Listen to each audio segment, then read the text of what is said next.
안녕하세요. 김성동 약사입니다. 오늘은 명현의 예방법과 해결법에 대해서 알아보는 시간을 갖도록 하겠습니다. 명현, 좋은 건가요? 아니면 나쁜 건가요?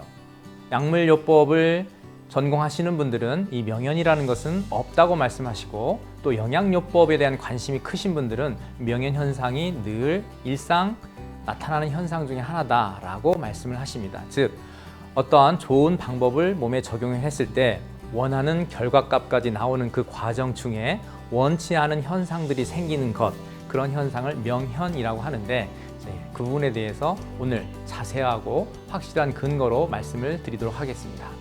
이에 앞서 짚고 넘어가야 할 두 가지, 아까 말씀드렸던 명현은 존재하는가라는 부분, 이 부분 확실히 해야 되겠고요. 두 번째, 명현을 과학적으로 설명할 수 있는가? 설명할 수 있어야 되겠고, 또한 설명할 수 있습니다.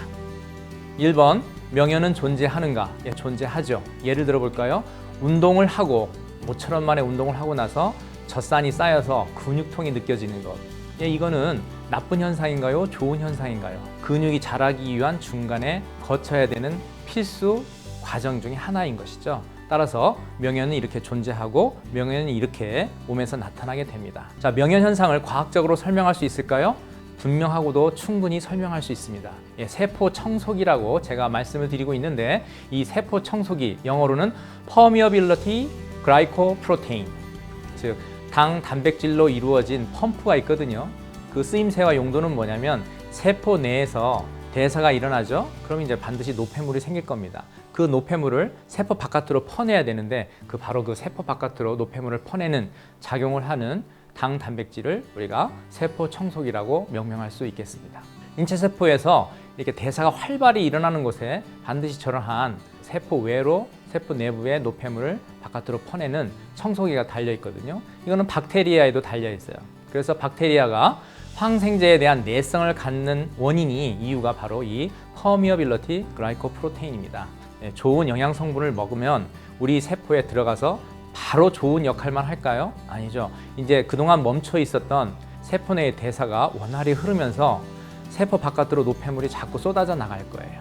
그러면 혈관에 도달을 해서 그것이 간으로 가서 대변이나 아니면 신장을 통해서 소변으로 빠져나가는 그 기간 동안에는 우리 몸에 염증성 물질이 급격히 늘어나게 될 거예요. 그 이전보다. 예를 들어 볼게요. 초등학교 때 아니면 중학교 시절에 이제 학과 후에, 방과 후에 청소를 하게 되죠. 그러면 이제 먼지 털이개로 먼지를 텁니다. 그럼 어떻게 되나요? 먼지가 뿌옇게 올라오게 되죠. 즉, 청소하기 전보다 청소를 하는 중간에 더 많은 먼지가 눈에 보이게 되죠. 마찬가지로 저 세포 청소기가 작동을 하게 되면 그 이전보다도 오히려 더 많은 염증 물질들이 세포 바깥으로 노출되게 됩니다. 그래서 나타나는 그때의 염증 반응이 바로 명현 현상인 겁니다. 명현을 과학적으로 설명할 수 있는가? 또 다른 내용을 말씀을 드릴게요. 혈관과 세포 사이에 그 빈 공간이 있죠. 그곳을 바로 ECM, 세포 외 기질, Extracellular Matrix라고 합니다. 그 공간이 존재하는 이유는 그 안에 물을 저장하기 위해서 그렇고요. 그리고 조직의 형태를 유지하기 위해서 그렇습니다. 더 중요한 것은 세포 내부와 교신을 하기 위해서 그렇고요. 또 여기에 그림에 나타난 화살표 두 가지 방향으로 그려진 화살표 보이시죠? 하나는 세포 내부로 향하고 있죠. 즉, 혈관에 혈액을 통해서 실려온 영양물질이 세포 안으로 들어가려면 반드시 어느 구역을 통과하게 되어 있습니까? 바로 ECM, 이 구역을 통과하게 되어 있죠. 반대로 충분한 영양이 공급되어져서 세포 내의 대사 활동이 활발해지고 난 다음에 생긴 노폐물은 반대로 ECM을 통해서 혈관으로 배출되게 되어 있죠. 따라서 이 ECM이 온전한 상태에 놓여 있느냐 아니냐에 따라서 세포 내부에 있던 노폐물이 바깥으로 노출되어졌을 때 그 ECM 지역에서의 염증의 활성도가 좌우되는 것이죠. 저렇게 ECM이라는 공간에는 약 300여 가지의 프로테인이 존재하고 있습니다. 그것이 좋은 것만 존재하고 있다면 우리 몸은 건강을 유지할 수 있겠고, 또 명현이 그만큼 발생할 확률이 적어지겠죠. 그런데 저것이 염증으로 가득 찬 상태라면 어떻게 될까요? 좀 전에 말씀을 드렸듯이 세포 내부에 있는 염증성 물질이 세포막을 통과를 해서 ECM에 계속 쌓이게 되면 가뜩이나 염증 구역이었던 ECM이 더 염증이 활성화되어지는 지역으로 바뀌어버리겠죠. 그래서 명현 현상이 나타나는 겁니다. 명현은 어떤 경우 잘 일어날까요? 첫째, ECM에 물이 부족한 경우. 두 번째, ECM 구조가 망가져 있는 경우. 대부분 ECM 구조가 망가지는 경우는 당 독소에 의해서 나타나는 경우가 대부분입니다. 그리고 내장 지방이 많은 경우, 여기 지금 1, 2-1, 2-2 이 모두의 공통점이 뭐냐면 ECM에 관한 것입니다. 예, 내장 지방이 많아지면 그때도 또한 ECM이 망가지기가 쉬운 환경이 이루어지게 됩니다. 그래서 명현은 어떤 경우 잘 일어난다고요? ECM에 물이 부족하거나 ECM의 구조가 망가지는 경우, ECM의 구조를 망가뜨리기 쉬운 내장 지방이 많이 쌓인 경우, 이렇게 세 가지로 요약할 수가 있겠습니다. ECM과 유전자는 서로 소통한다. 이건 너무너무 대단히 중요한 내용입니다. 이 부분은 지금 오늘 명현이라는 부분에 대해서 설명을 하고 있는 이 부분이지만 이것이 암 환경, 암 환우에게는 매우 더 중요한 의미를 띠게 됩니다.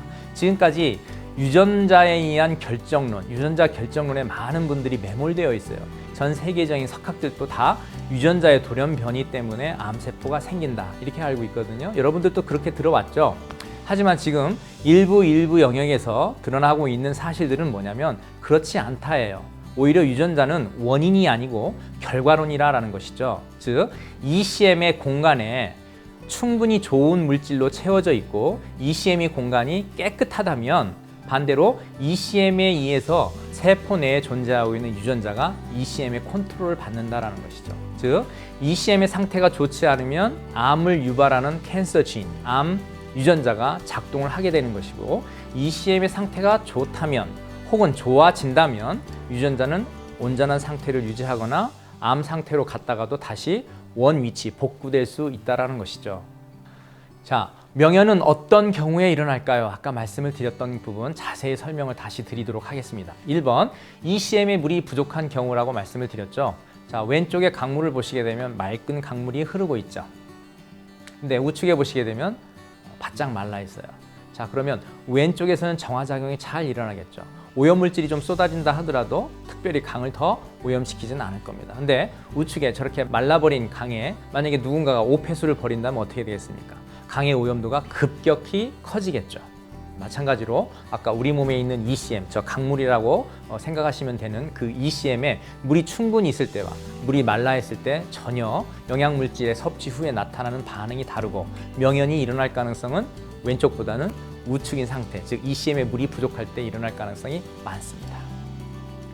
아까 빈 공간처럼 묘사가 되어 있었는데 사실은 저렇게 비어 있지 않고 철근처럼 되어 있고 치간 칫솔처럼 되어 있는 것이 세포 사이에를 저렇게 빼곡히 메우고 있습니다. 그래서 ECM은 세포 사이 공간이고 그 세포 사이 공간은 텅 빈 공간이 아니라 물로 채워져 있고 프로테오글리칸이라고 하는 성분으로 저렇게 구조화되어 있습니다. 프로테오글리칸이라고 하는 것을 잘 생성을 시키려면 우리가 첫째, 단백질 그리고 채소를 잘 섭취를 해야 됩니다. 그러면 저 ECM에 있는 프로테오글리칸이라고 하는 저렇게 구조물을 만드는 데 필요한 그 구조체를 형성하기가 쉬운 좋은 조건이 되어집니다. 자, 우리는 태어날 때 인펀트, 유아기일 때는 무려 90% 정도까지 우리 몸이 물로 채워진다고 하죠. 그러면서 나이가 들에 따라서 점점점 체내 수분 함유량이 줄어들어서 성인이 되면 약 60에서 65%, 그리고 노년기에 접어들게 되면 55% 정도로 체내 수분 함유량이 점점점 줄어든다고 합니다. 그러면 어떤 경우에 영양물질을 섭취를 했었을 때 명현이 잘 일어날까요? 분명히 노년 쪽으로 갈수록 물이 부족할수록, 즉 ECM에 채워지는 물의 함량이 부족할수록 명현 현상은 잘 나타날 겁니다. 물론 청소년기에 아니면 청년기에 있는 사람들조차도 ECM이 부족한 경우, 즉 술, 담배, 커피 이것을 생활화하시는 분들은 노년기처럼 몸에 체내 수분이 부족하니까 그런 경우에도 잘 명현 현상이 나타날 겁니다. 한번 재미있는 얘기 들어보실까요? 싱싱한 수박하고 시든 수박을 감별하는 거, 뭐 감별법이라고 말하기도 좀 그렇습니다만 한눈에 딱 보듯이 직관적으로 어떤 것이 더 싱싱해 보입니까? 꼭지를 보면 알 수 있습니다. 우측에 있는 꼭지는 말라 비틀어져 있고 왼쪽에 있는 꼭지는 푸릇푸릇하죠. 그러면 왼쪽에 있는 수박 안에는 물이 풍성할 것이다. 즉 수박 안에 ECM에는 물이 꽉 들어차 있을 것이다. 맛이 좋을 것이다. 이렇게 예상할 수 있겠고요. 사람의 경우는 어떻게 판별할 수 있을까요? 흔히 우리가 표현을 할 때 이런 식의 표현을 하죠. 야, 참 주름이 자글자글하다, 이런 자글자글이라는 표현을 하죠. 그게 움푹 패인 게 왜 그렇습니까? ECM을 채우는 그 구조체가 무너져 있기 때문에 그렇고 ECM을 채우는 물이 부족한 경우에 그렇게 주름이 자글자글하게 됩니다. 우리가 나이가 젊음에도 불구하고 왼쪽 그림처럼 이렇게 깊게 주름이 패여 있으면 ECM의 구조가 무너져 있고 ECM 안에 담고 있는 물의 수분의 양이 적다라고 이렇게 볼 수 있겠죠. 그래서 우측처럼 다시 ECM을 강화시킨다면 원래의 모습으로 돌아갈 수가 있습니다. 다시 건강을 되찾게 되는 것이죠. 그래서 얼굴, 그중에서도 이마 부분의 주름의 패인 정도를 바라보는, 관찰하는 것만으로도 그 사람의 증상의 강도, 또 질병의 유무를 파악해내는데 손쉽게 이용될 수 있습니다. 자, 명예는 어떤 경우에 잘 일어날까요? 2-1번, ECM이 망가져 있는 경우, 굽고 튀기고 볶아서 먹게 되면 삶고 데치고 쪄서 먹는 경우보다 당독소의 레벨이 적게는 수배에서 많게는 수십 배까지 오르게 됩니다. 분유 같은 경우에는 약 490 정도를 기록을 해요. 당독소 레벨이. 근데 모유는요 약 7 정도예요. 약 70배 차이가 나죠. 이렇게 먹는 음식은 동일해도 조리하는 온도에 따라서 당독소 레벨은 차이가 나거든요. 이 당독소가 그냥 몸에서 머무르는 것이 아니라 저렇게 리셉터라고 하는 곳에 가서 다 달라붙게 되고 또 콜라겐 조직에 가서 다 달라붙게 됩니다. 그리고 리셉터에 달라붙은 당독소에 의해서 몸 안에서는 염증이 폭발적으로 일어나게 됩니다. 그렇게 되면 그 ECM이라는 공간이 오른쪽 그림처럼 섬유화가 진행돼서 그 공간이 유동성이 좋은 공간이 아니라 딱딱한 경직된 경화된 그런 공간, 죽은 공간이 돼버려요. 그런 공간에서 염증이 잘 일어나게 됩니다. 명예는 어떤 경우 잘 일어날까요? 이제 마지막 2-2, 내장 지방이 많은 경우. 모든 이들이, 현대인들이 살을 빼고 싶다라고 해서 다이어트에 도전을 해서 대부분이 실패를 합니다. 왜 그렇죠? 요요 현상 때문에 그렇습니다. 요요 현상이 일어나는 원인을 여러 가지로 해석을 하지만 간단합니다.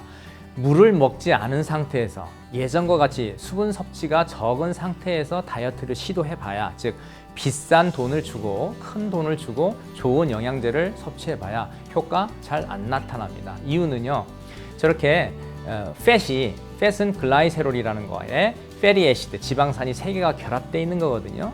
그것이 물이 반드시 유입되어야 저렇게 글라이세롤과 패리 애시드, 지방산이 이렇게 분해가 일어나요.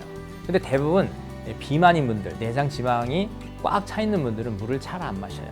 최소한 하루에 자기 체중의 3 내지 4% 정도의 소금물을 마셔줘야 되거든요. 근데 대부분 하루에 600cc 정도, 이 정도밖에 마시지 않아요. 그래서 팻 다이어트에 성공을 하기 위해서라도 물은 반드시 필요합니다. 근데 저 물을 안 마시면 어떻게 돼요? 지방이 분해가 안 일어나겠죠. 그러니까 지방 조직에 계속 지방이 쌓일 겁니다. 저렇게 내장 지방이 증가할수록 지방 조직 주위는 어떻게 된다고요? 염증 지역이 됩니다. 직감적으로 보시기에도 우측에 빨갛게 저렇게 마크로파이즈가 달려들어서 면역 반응이 활성화되어 있는 것 보이시죠? 바로 그 면역 반응이 활성화된다는 것이 자체가 염증 반응이 촉진되어지고 있다라고 이해할 수 있는 것입니다. 자, 좌측 그림의 맨 위를 보시면 정상적으로 팻이 많이 쌓이지 않은 지방 조직이 정상일 때 저렇게 지방세포와 지방세포는 깨끗하게 보이는데, 아래에 보시게 되면 어떻습니까? 지방세포, 이렇게 베이지색으로 되어 있는 지방세포 사이사이가 저렇게 뻘겋게 꽉 뭔가로 채워져 있죠. 바로 이 부분이 염증 조직이다라는 거죠.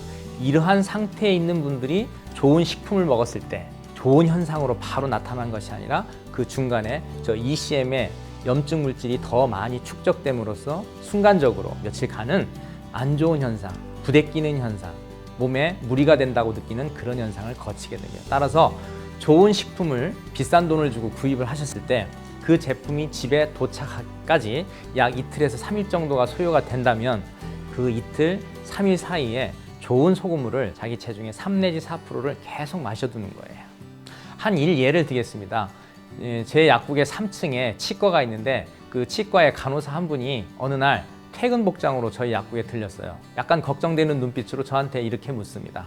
약사님, 백신을 맞았는데 이 팔뚝이 너무 빨개요. 이렇게 보았는데 제가 온도를 재봤더니 주위 조직보다 0.2도가 높아요. 그리고 한 반경 10cm 정도로 이렇게 빨갛게 돼 있어요. 걱정이 될 만한 느낌이었어요. 그래서 제가 1.5리터 생수에다가 소금 5g을 타주었어요. 그리고 퇴근하기 전까지 이걸 다 마시고 약국에 와라. 6시가 돼서 퇴근을 할 때 그 간호사가 왔어요. 봤더니 발적되어 있는 부위가 반 정도로 줄어 있고 온도는 그 주위 온도와 같아졌어요. 그래서 제가 소금을 6회분을 더 주면서 오늘 집에 가서 1.5리터를 더 마시고 그 다음에 아침에 일어나서 1.5리터를 더 마시고 약국에 와라 이렇게 말씀을 드렸죠. 그랬더니 9시경에 출근 전에 약국에 들렸어요. 어떻게 되어 있었을까요? 접종 부위가 빨갛게 10cm 정도 직경이 되어 있었던 그 부분이 주위 조직보다 오히려 더 하얘지고 더 맨들맨들해지고 더 촉감이 좋아졌어요. 위층에 3층에 있는 다른 간호사분들이 두 분이 오셔가지고 좋은 소금이 있다며요 하면서 그 좋은 소금을 사갔습니다. 여러분들도 이러한 팁들을 잘 기억해 놓으셨다가 그러한 때 한번 적용을 해 보십시오. 그러면 그 어떠한 약보다 빠르고 그 어떠한 약보다도 안전하게 현재 그 나타나는 명현 현상 그리고 염증 현상들을 줄일 수가 있을 거예요. 제가 말씀드렸던 이 명현 현상에 관계된 몇 가지의 중요한 것들을 다시 한번 기억해 두셔서 다음번에 잘 활용을 해 보시기 바랍니다. 이상 김성동 약사였습니다. 구독과 좋아요를 통해서 세상 모든 분들이 여러분들과 같은 혜택을 더 많이 누릴 수 있으리라 생각합니다. 감사합니다.